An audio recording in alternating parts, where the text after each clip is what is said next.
Hoje eu quero te ajudar a entender por que você não precisa de flexibilidade para poder praticar yoga. Veja só, existe uma questão que é muito mal vista dentro da prática do yoga, que é a questão dos centros de força, tá? Os centros de energia, ou se a gente fosse colocar no termo técnico, os chakras. Eu percebo que essa parada é muito mal vista, porque as pessoas enxergam isso como algo um pouco místico, tá? Místico vem de mistério, né? Ou seja, uma coisa que é fora do nosso campo de conhecimento, é fora da nossa capacidade de compreensão. Eu acredito que é por isso que essa coisa de chakras recebeu esse nome. Mas vamos esquecer a ideia de chakra, tá? E vamos focar numa outra ideia de um cara chamado William Reich, que cunhou a teoria das couraças. Só para dar um parênteses aqui, para deixar claro, eu não sei muito bem se essa teoria foi bem aceita, se foi mal aceita, se foi considerado ciência, se foi considerado especulação, não sei exatamente o rumo que isso tomou. O fato é que o trabalho existe, a coisa existiu. William Reich foi um cara seguidor de Freud, tá? Então, a história que eu conheço é a seguinte: enquanto Freud, né, fazendo sua psicanálise, ele ficava observando seus pacientes, atento a pequenas nuances da fala, da expressão desses pacientes, para que pudesse entender, através da fala, as expressões do inconsciente do paciente, ali descobrir o trauma, a questão que precisa ser tratada. Então, enquanto Freud focava nisso, William Reich começou a fazer um trabalho de observar o mesmo paciente, porém, ao invés de ficar prestando atenção nas nuances da fala, ele observava as nuances corporais. Ele observava que existiam movimentos corporais involuntários que se manifestavam quando esses pacientes expressavam certos tipos de emoções, certos tipos de traumas e experiências.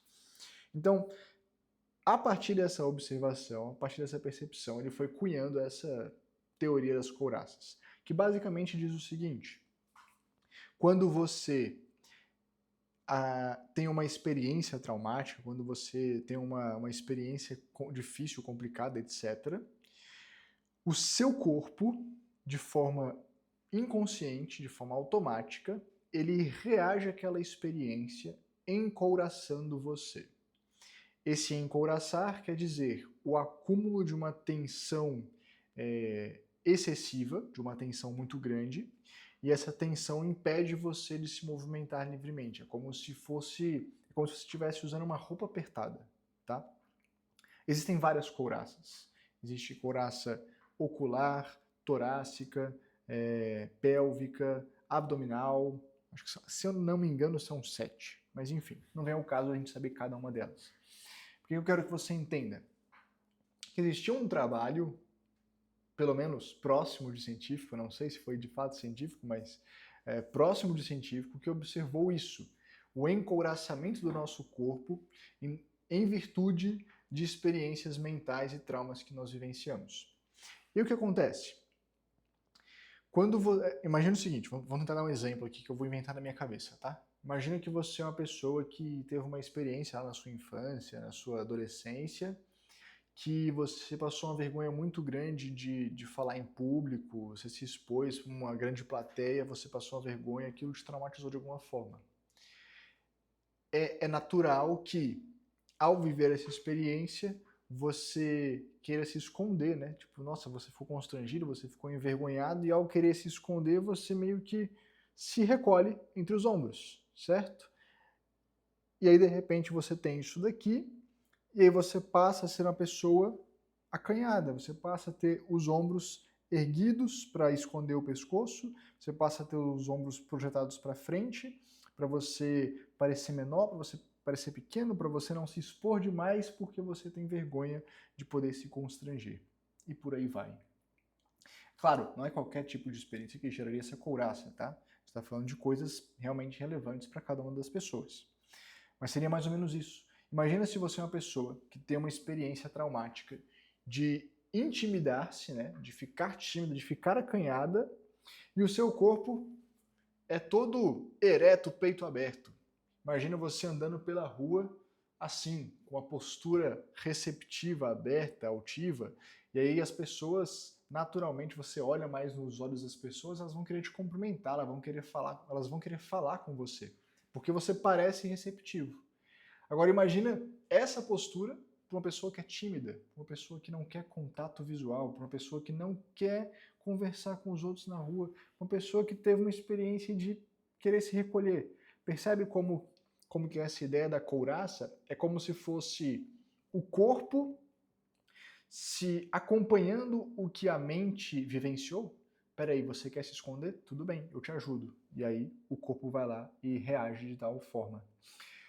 E agora imagina que essa pessoa que teve essa couraça aqui na região torácica, agora ela é uma pessoa que tem os ombros travados, tem tensão nas costas, tem tensão no trapézio, no pescoço, e muitas vezes isso manifesta como dor, ela vai trabalhar no computador e isso aqui dói. Então tudo isso acontece por causa de uma couraça, por causa de uma experiência. Veja, uma pessoa qualquer, no dia a dia, ela pode perfeitamente descrever isso daqui que eu acabei de descrever como simplesmente falta de flexibilidade. Eu tenho isso daqui muito travado e eu não consigo mover. Eu levanto meu braço e eu não consigo levar meu ombro para trás da orelha. Meu braço só vem até aqui. Eu vou olhar para trás, eu não consigo torcer a coluna. Meu pescoço só vai até aqui.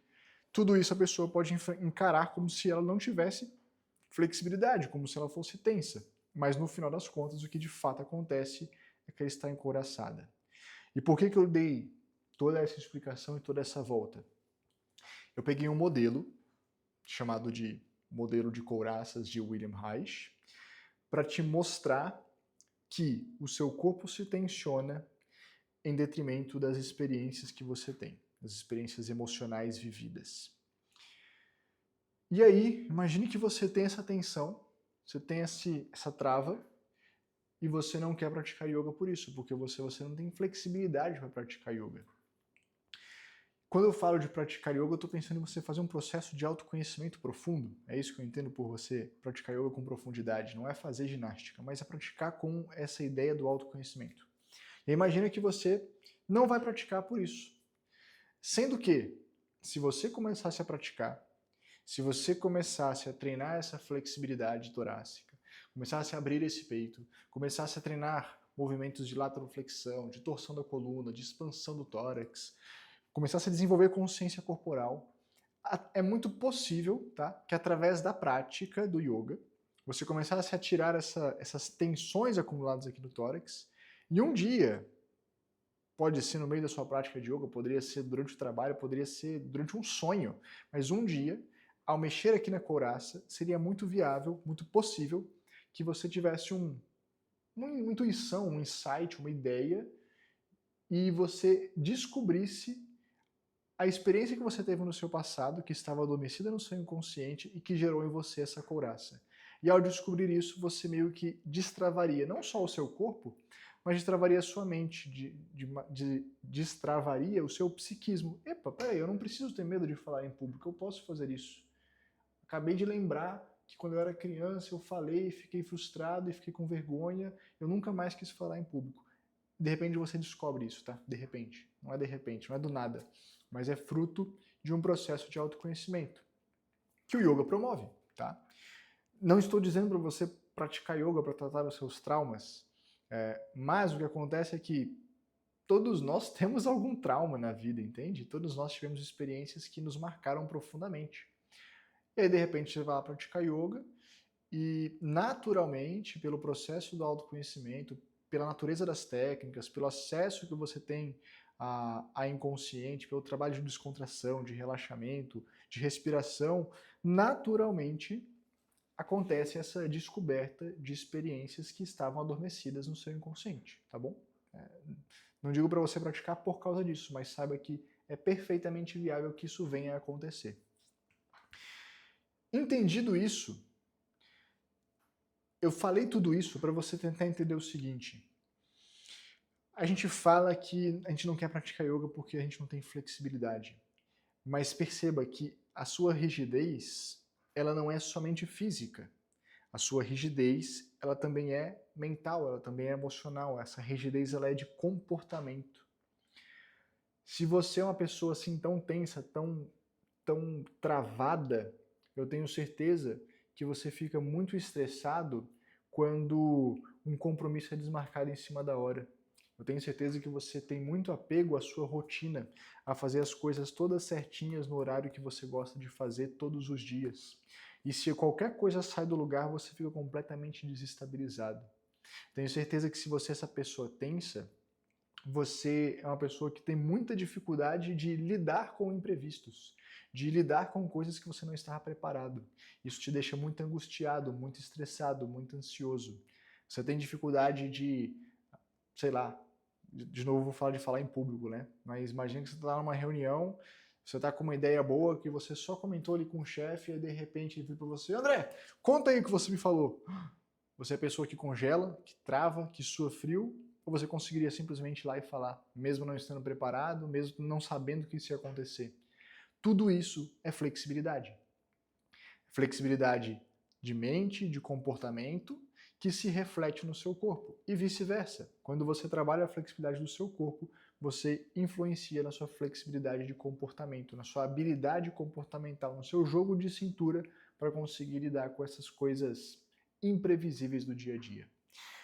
E por que eu estou te dando esse contexto? Para você perceber que não se trata apenas de eu não pratico yoga porque eu não tenho flexibilidade. Eu não estou falando apenas de, não, relaxa, eu vou fazer uma técnica adaptada para você, eu vou fazer umas técnicas mais simples que não precisa de flexibilidade para fazê-las. Não é sobre isso.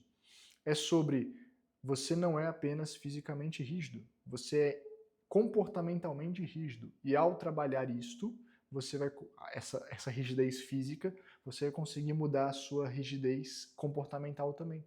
Você vai se tornar uma pessoa mais flexível em todos os âmbitos. Eu usei a ideia das couraças e do William Reich para tentar te explicar isso. E agora que, espero eu, você tenha entendido isso melhor, com uma teoria que se aproxima um pouco mais do científico, uma vez que você entendeu isso, agora eu posso te fazer um paralelo com você sobre os chakras, que eu comecei no começo, que eu falei no começo desse vídeo. Os chakras, os centros de força, os centros de energia, nada mais são do que uma teoria, um modelo, uma forma de explicar algo muito semelhante ao que eu acabei de explicar, que são as couraças. Muito semelhante, não é a mesma coisa, tá bom? Mas é muito semelhante. E é algo muito próximo disso, porém é um modelo que foi criado numa época em que talvez não existisse psicanálise ainda, não existisse psicologia ainda, e utilizaram esse modelo de chakras, né? Uma questão cultural, uma questão de região, uma questão de época. Usaram a ideia de centros de força para explicar algo muito semelhante ao que eu acabei de explicar para você com o rótulo de couraças. Então, quando nós falamos de centros de força, existe um chakra, um centro de força, localizado mais ou menos 3 dedos abaixo do seu umbigo. O nome dele é Swadhisthana Chakra. E é um chakra que está associado com a flexibilidade muscular, alongamento, tá bom? E além desse aspecto do alongamento e da flexibilidade, esse centro de força tem uma série de correlações comportamentais. Quais são elas? Jogo de cintura, flexibilidade de comportamento, capacidade de lidar com imprevistos, uma facilidade em sentir prazer com coisas simples, com coisas do dia a dia, uma facilidade de tornar a rotina e o dia a dia mais leves. Quem tem esse centro de força bem trabalhado manifesta essas características. E quem tem esse centro de força mal trabalhado, mal desenvolvido, tende a não manifestar essas características. E ao não manifestá-las, você precisa treinar o centro de força. Como que você faz isso? Treinando a sua flexibilidade. E ao treinar a flexibilidade, você começa a manifestar as características. Entende? Uma coisa leva a outra e a outra leva a uma. Eu preferi trazer essa ideia para você através da teoria das couraças lá do William Reich, para que através disso você conseguisse tirar um pouco o medo, o receio, o misticismo que existe por trás da ideia dos chakras. Porque é isso, é desconhecido, né? É uma coisa diferente pra gente. Mas entenda, é apenas um modelo, é uma forma de explicar alguma coisa que lá no passado as pessoas viram que acontecia. Cara, a pessoa que é assim tem tal comportamento, a pessoa que é assado tem esse comportamento. E através dessa observação foi se criando esse modelo de centro de força para explicar a coisa. Tá? Eu estou simplificando bastante, mas no fundo, muitas técnicas do yoga foram sendo sistematizadas, organizadas através desse processo. Imagina que o yoga é uma coisa com mais de 5.000 anos. Então, não tinha estudo, não tinha ciência, não tinha escrita, não tinha registro, só tinha falar, só tinha conversa, só tinha sentar em volta da fogueira e conversar com as pessoas da comunidade. E através dessa conversa, através dessa troca de experiência, através dessa observação dos resultados que se tinha através do que se fazia, essa coisa que hoje nós chamamos de yoga atravessou os milênios, até chegar nas sociedades modernas e aí sim ter o rótulo, ter o nome, ter a escrita, ter as técnicas, enfim, toda a sistematização formal que a gente conhece. Mas um dia isso foi algo mais natural, um dia isso foi algo mais espontâneo, um dia isso foi algo que simplesmente eles viram que dava certo e tentaram explicar o porquê com as ferramentas que eles tinham na época. Se você me perguntasse, isso é uma opinião pessoal, eu acho que toda a ideia de chakras, de centros de força, é mais ou menos isso aí. Depois, mais tarde, por coincidência ou não, não sei, você vai descobrir que são 7 couraças de William Reich, são 7 chakras também, os principais. Cada um dos chakras está na mesma região de plexos nervosos, que são regiões de grandes emaranhados de nervo, ou seja, regiões que você tem uma grande presença ali de nervações, é isso, grandes centros nervosos do nosso sistema nervoso central, né? Então, tudo isso é coincidência ou não? É porque a gente hoje é mais ligado com a ciência e no passado eles eram mais ligados em observação do comportamento humano. Sei lá, aqui eu já comecei devagar. O ponto central e primordial deste vídeo era: eu quero que você entenda por que ter flexibilidade não é um requisito para praticar yoga.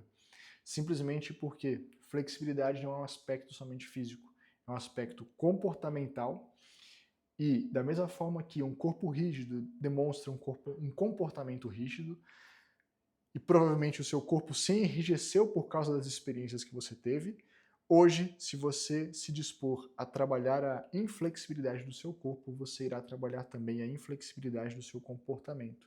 E isso tende a tornar a sua vida muito mais leve, prazerosa e confortável e feliz para você e para as pessoas à sua volta.